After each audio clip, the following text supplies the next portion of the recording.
Hey guys, welcome to Ethereum Capital. There's a guy that actually asked me whether we should buy Nike and consider Nike.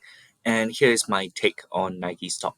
So as you can see, this is from Instagram. There are 300 million followers on Nike, and it is a well-loved product all over the world. And I believe that the Nike tick is actually synonymous in all countries. If you go to any country and you show them this tick, they will know that it is Nike, unless you are in North Korea or Cuba. So now let's look at Nike's fundamentals. So honestly, looking at the fundamentals, it is not really astounding. The revenue growth is extremely choppy.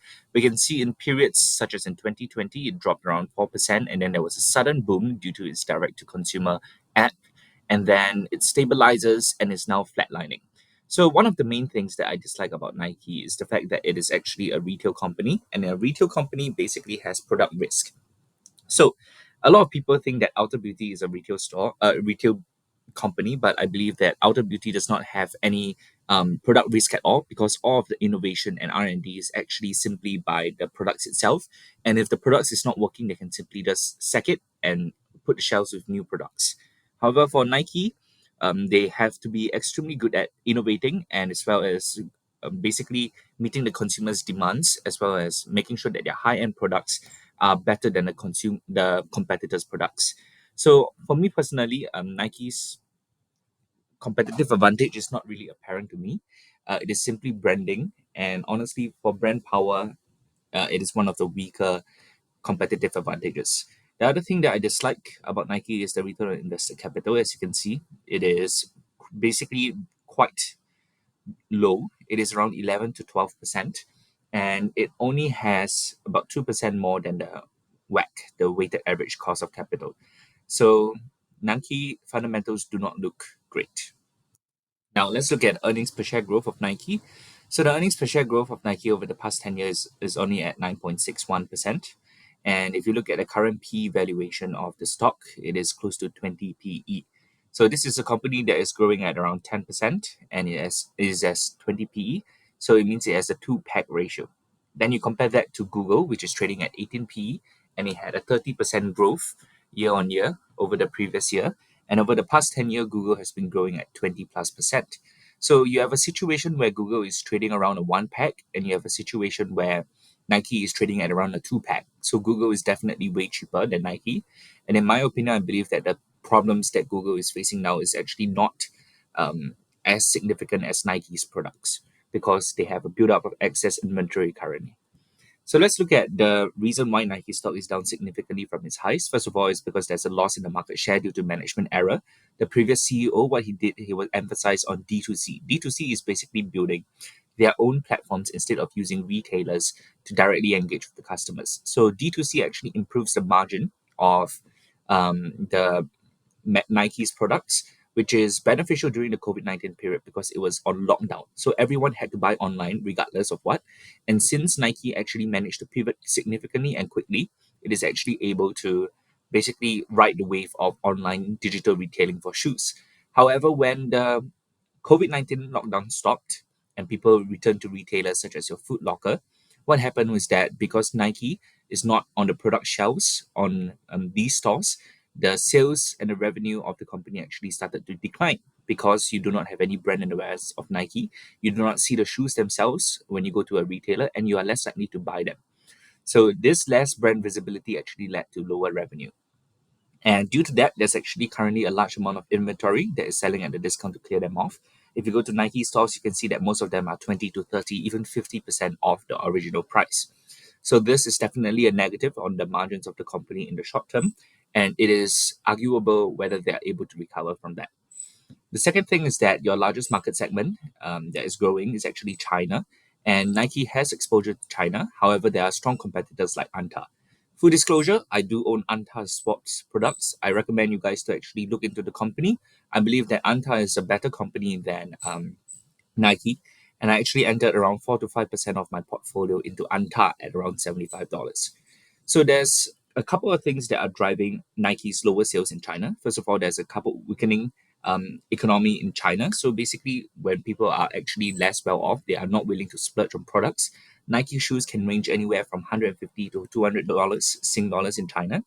Anta's products probably somewhere around 80 to 120.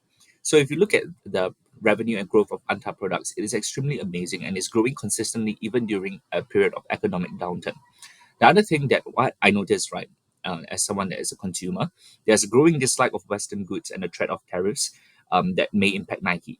So first of all, in China, because of the trade wars and the tensions between the government as well as the US, Chinese people now in China are extremely averse to supporting foreign products and they are instead supporting their local brands instead. So Anta, there's a slogan called Anta, 中国有 Anta. So what that basically means is that there's Anta in China. So people are patriotic, people are basically supporting local brands, and Anta's revenues and sales has been booming compared to Nike's revenue sales.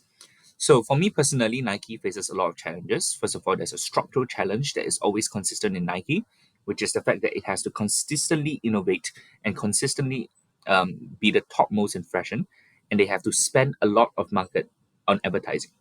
The other thing that I do not like about Nike is the current fundamentals. It is more of a pivoting story or a turnaround story instead of a consistent play. So for me personally, Nike is not a company that I'm comfortable holding, and even though it's trading at a seemingly attractive valuation compared to the past, where its average P is around 35 to 40. I believe that Nike is not a company that is actually deserving of a spot in my portfolio. So now let's look at the intrinsic value of Nike. So currently, Nike is consistently decreasing its sales. In fact, its revenue was down probably around 10% over the past year. Its EPS is down close to 20%. So this EPS over here is a conservative one, and I believe that growth will not return to Nike till 2026. So this intrinsic valuation are probably quite conservative. However, it really just shows that Nike is trading at around supposed to trade at around a 44 intrinsic valuation. However, currently it's trading at around 62 or $66, and due to this reason, it is nowhere near fair value in my opinion. Of course, Nike could go up. I'm sure most of you guys know that Bill Ackman actually has a long call option on Nike.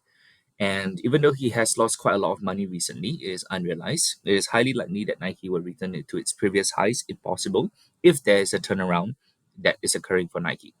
However, for me, I'm not the type that actually plays turnaround plays. What I do is I simply purchase into companies that have a consistent competitive advantage, a large moat, as well as growing free cash flows and earnings per share. So I'm not a guy that likes to invest in this style of turnaround plays. Now let's look at your questions. Thoughts on Nike? I just answered it. TLT and bond yield. So one of my biggest mistakes is actually betting on interest rates. We have really no idea where interest rates will go. If you look at economics forecasts, their job is to actually just predict the economy and what interest rates will be in the future. And 70% of the time, they get it wrong. So even if professionals are not able to predict it, what makes you think that you are able to? So that was the lesson that I actually learned. I actually mentioned TLT and TMF in the previous video. And for me personally, TLT is not something that I would hold because it does not produce any cash flows. And it is simply betting on the interest rate of the economy, which is extremely hard to predict due to the large variety of factors. Google is the best investment among the Magnificent Seven. This actually depends on the type of investor you are. So, what do you mean by best investment? Is it the lowest risk, the highest reward, or whatever? So, in my opinion, I believe that for me as an investor, Google is actually one of the better investments. I wouldn't say it's the best investments due to the current risk that the company has and faces. First of all, the largest risk, in my opinion, is the fact that DOJ could actually seriously break up the company. That is the biggest risk that I see now. In the long term risk, there will also be a risk that other LLMs and AI products will actually take over search and the blue-link economy, even though I believe in my thesis that Google will actually be able to innovate due to its competitive advantage and its large moat. So for me personally, Google is the best investment. However, if you are looking at something that is stable and still provides high returns, I would say Microsoft and Amazon are pretty good investments as well. I would steer clear of Tesla. I do own Tesla, full disclosure. However, Tesla's stock currently is far away from the fundamentals. And as someone that is an intelligent investor and as someone that follows my channel, I would not recommend you guys to invest in something that is extremely high risk. Investing in SG markets other than SG banks, that's a great question. I do own some REITs. I own Fraser Centerpoint Trust, CICT. I own Maple Industrial Trust. I own Maple Tree Pan Asia as well. So my thoughts on investing in the S3 market is that other than your banks, there are only REITs.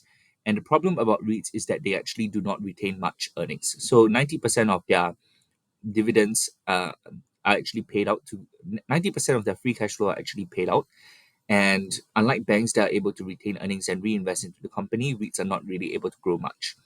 So investing in the SG market, you have to first understand that at SG market, the fundamentals will grow extremely slowly. It is probably around 5 to 6% every single year, instead of companies such as Google that are growing 15 to 20% every single year consistently over the past 10 years. So your returns mathematically in the SG market will definitely be lower than the US market. However, if you include currency exchange depreciation for the USD, the SG market may actually outperform the US market.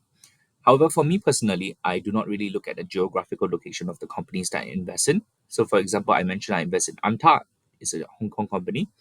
I invest in a couple of China companies as well. I invest in a couple of US companies as well. And honestly, my portfolio is not dependent on the geography of the country rather than the business fundamentals.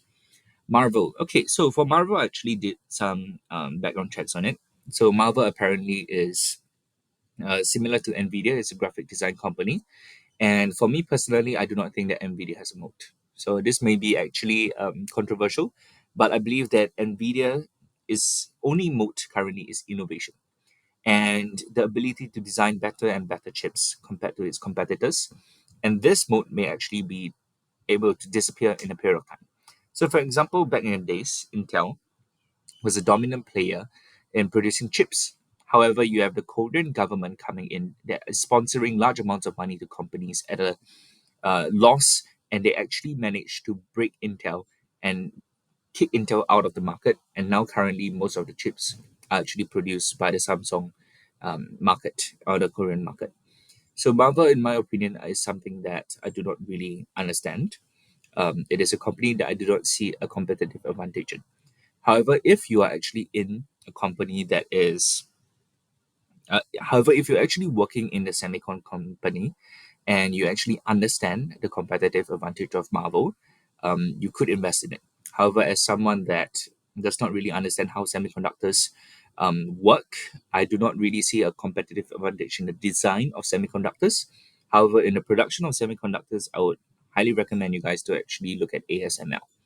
So, Jason, if you have any reasons why you think Marvel is a company that has a competitive advantage or a moat, do comment down in the section below and I'll take a look through your thesis and your argument for the company. I hope you guys found this video useful, and if you did, do consider subscribing and comment any questions you have for me down below.